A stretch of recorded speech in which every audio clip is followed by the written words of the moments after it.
Salut à tous, c'est Katia, bienvenue dans cette nouvelle vidéo. Je voulais partager avec vous pourquoi je pense que compter les calories, c'est pas du tout une bonne chose et pourquoi à mon avis ça va même être contre-productif et que vous allez perdre votre temps plus qu'autre chose.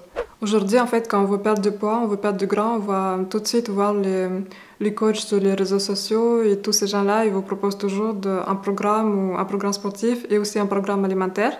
Et très souvent, ces coachs-là, quel que soit le pays, parce que moi, vu que je suis d'origine russe, je vis beaucoup le côté russe, les influenceurs russes côté sport, et aussi les Français, et aussi les Anglais.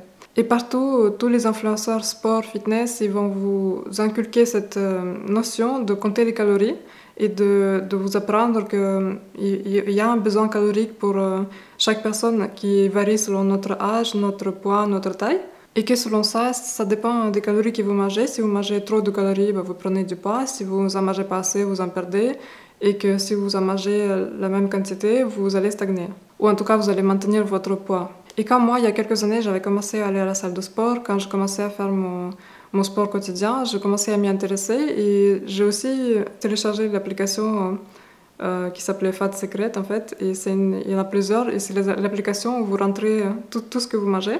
Et ça vous donne donc des calories, des glucides, des lipides, des protéines. Et comme ça vous permet de suivre chaque jour qu'est-ce que vous mangez, de comptabiliser les calories.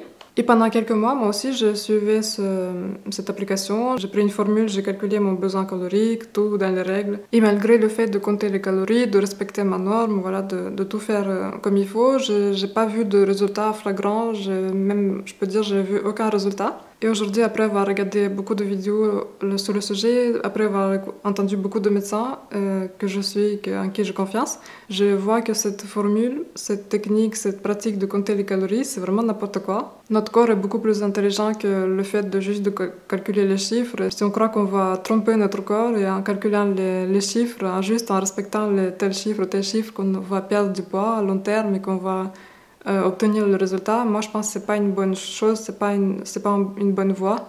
Et je suis persuadée que c'est pas seulement les calories qui comptent, mais aussi la qualité de l'aliment. C'est-à-dire que si vous mangez pour le même niveau calorique, pour le même chiffre, par exemple, on prend, je sais pas moi, 1500 calories, vous pouvez manger des produits industriels, vous pouvez manger même un McDo, vous pouvez manger des bonbons, des chocolats, tout ce que vous voulez en fait, tant que ça rentre dans le besoin calorique.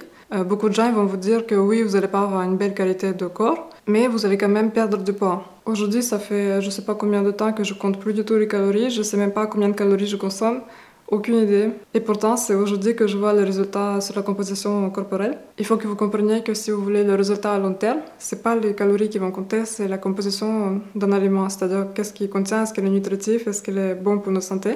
Et parce que notre corps, il est très intelligent et quand vous consommez des produits qui sont démunis de nutriments, de vitamines, que ce sont des fast-foods ou des choses industrielles, le corps n'a aucun vitamine, aucun minéral qui rentre et donc ça c'est problématique. Et pour perdre du gras, pour être en bonne santé, parce que pour moi la perte de gras ça doit passer d'abord par être en bonne santé et la perte de gras ça doit être seulement une conséquence d'être en bonne santé. Beaucoup de gens ont peur de manger des jaunes d'œufs parce qu'en fait on se méfie beaucoup de gras. Ça c'est vraiment, je trouve dramatique aujourd'hui que les gens se méfient du gras alors que c'est ce qu'il y a de plus important avec les protéines.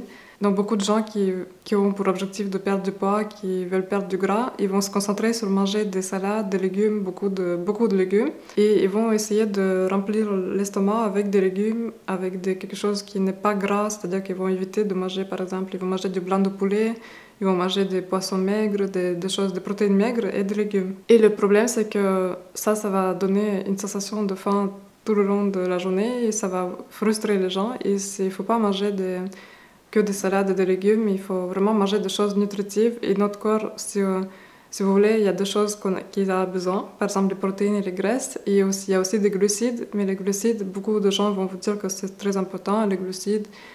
C'est aussi indispensable. Moi, je pense pas. Pour moi, les glucides, c'est vraiment quelque chose que vous pouvez même totalement exclure de votre alimentation. Bon, quand je dis totalement, c'est peut-être exagéré, mais en tout cas, vous pouvez très bien vous en passer. Par exemple, tout ce qui est pâtes, riz, lentilles, pois chiches, les légumineuses, tout ça, le blé, l'épeautre, tous les céréales, les flocons d'avoine, le sucre, tout ça, vous pouvez vous en passer parce que déjà, dans les légumes, si vous consommez des légumes, il y a aussi des glucides. Dans les fruits, si vous en consommez un petit peu, il y a aussi des glucides. En tout cas, bref, pour revenir au sujet, au lieu de compter les calories, pour moi, ce qui est le plus important, c'est surtout regarder la composition de l'aliment. Si vous mangez par exemple la viande, le poisson, les œufs, les produits naturels et qui sont les plus nutritifs possibles, qui ont des graisses naturelles, des protéines naturelles, il ne faut pas avoir peur des protéines animales, des graisses animales. C'est vraiment très diabolisé dans notre société, mais beaucoup de spécialistes commencent à se rendre compte que c'est ce qu'il y a de mieux pour notre santé. L'être humain, il a évolué en fait en mangeant des protéines et des graisses animales. Et le problème aussi avec la technique de compter les calories, c'est qu'on vous dit que vous pouvez manger ce que vous voulez à l'heure que vous voulez. Vous pouvez dispatcher ça en 5 repas, en 3 repas, 4, 5, 6 si vous voulez, tant que ça rentre dans les besoins caloriques. C'est bon. Alors qu'en fait, dans la biologie humaine, je n'ai pas tout le vocabulaire des spécialistes parce que je ne suis pas médecin, mais en tout cas, c'est comme ça que je vois les choses et c'est comme ça que moi, en écoutant les spécialistes, que je déduis ces choses-là. Je n'ai pas les termes exacts, mais plus vous mangez souvent, plus dans votre sang, la glycémie fait ça. En fait, chaque fois que vous mangez, ça monte, après ça descend, après ça monte, ça descend. Et en fait, plus ça monte et ça descend, plus ça vous crée une résistance à l'insuline et plus potentiellement ça vous crée à long terme le diabète de type 2. Et surtout aussi si vous mangez des repas très riches en glucides, si vous mangez beaucoup de pain, beaucoup de pâtes, beaucoup de fruits, si vous mangez beaucoup de ces choses-là, des pizzas, tout ce qui contient des glucides, surtout le blé, même les lentilles, le quinoa, tous ces trucs-là, plus vous en mangez, plus le bond dans le sang il va être plus grand.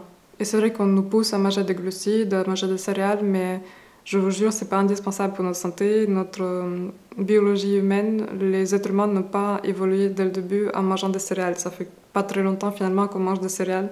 L'agriculture céréalière, ça fait pas si longtemps que ça finalement comparé à l'humanité. Si on prend dès le début, l'être humain a plutôt évolué en mangeant de la viande, en mangeant des produits animaux.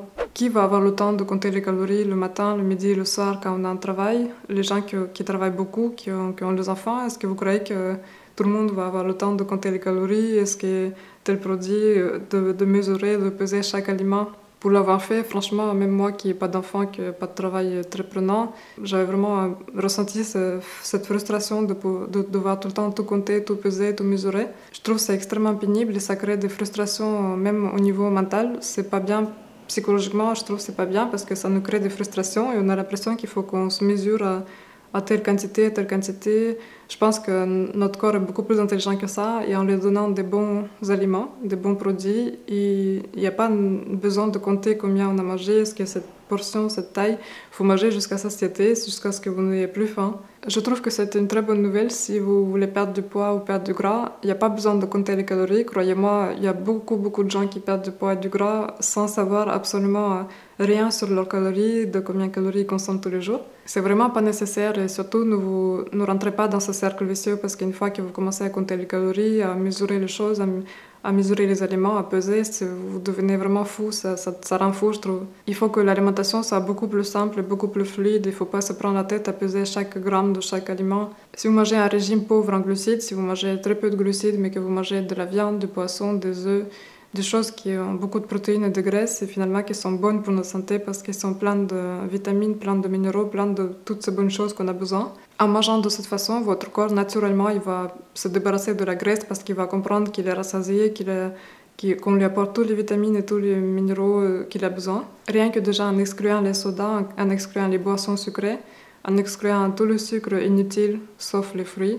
Si vous évitez tout ça, vous évitez le pain, vous évitez les pâtes, le riz, toutes ces choses qui finalement qu'on est tellement habitué à manger et qu'on aime. Vous pouvez juste faire un test et voir sur un mois qu'est-ce que ça donne et vous allez voir que finalement vous allez avoir moins de fringales, vous allez moins avoir cette frustration d'avoir faim 2-3 heures après avoir mangé. Malheureusement, il y a encore beaucoup de gens, même des coachs sportifs, des coachs alimentation et tout ça, tout ce qu'on voit là sur Instagram, même pas que sur Instagram, mais dans la vie de tous les jours, il y a encore beaucoup de spécialistes, beaucoup de médecins et de diététiciens qui sont encore dans les idées obsolètes de notre époque que les glucides sont nécessaires, il faut manger 5 fruits et légumes par jour, un produit laitier, des glucides, tout ça, et ils sont un petit peu encore dans l'ancien temps. Je me rappelle quand je suis tombée sur une vidéo d'un médecin américain qui expliquait que en fait, les légumes, c'était pas nécessaire et que les légumes, c'était pas forcément quelque chose d'excellent pour notre santé et que certaines personnes même souffrent en mangeant des légumes et que dès qu'ils arrêtent d'en manger, ça s'améliore. Et au début, quand j'ai vu ça, je me suis dit, mais quelle connerie en fait les légumes, parce que pour moi, les légumes, c'était quelque chose de vraiment nécessaire et que c'était la chose à manger pour être en bonne santé. Et au début, en tombant sur ces sujets, en écoutant ce médecin, je me suis dit, mais qu'est-ce que c'est que ça? C'est vraiment des clowns, ces médecins, qu'est-ce qu'ils nous expliquent? C'est n'importe quoi. Et au final, en persistant, en écoutant encore plus, ça a retourné dans ma tête tout ce que je pensais, tout s'est mis à sa place en fait. Comment vous expliquer? Jusqu'ici, je cherchais toujours, je me disais, mais quelle est la bonne alimentation? Je comprends pas. Pourtant, j'ai l'impression de bien manger, je respecte tout, je mange des légumes, je mange comme il faut, je mange pas trop de conneries et pourtant, j'arrive pas à perdre le gras en faisant du sport. Et aujourd'hui, je commence à comprendre qu'en fait, c'est beaucoup plus simple que ce qu'on nous explique. Et en même temps, c'est un petit peu compliqué parce que c'est très dur de se débarrasser de tout ce qu'on nous met, de tout ce bruit ambiant qu'on entend. Moi, je me dis, il faut penser à un être humain. Il faut imaginer qu'en fait, il y a un apocalypse et que, je sais pas, qu'on est dans une forêt ou on se retrouve dans une nature. Si on met l'être humain dans la nature, qu'est-ce qu'il va faire pour survivre, en fait? De quoi il va se nourrir?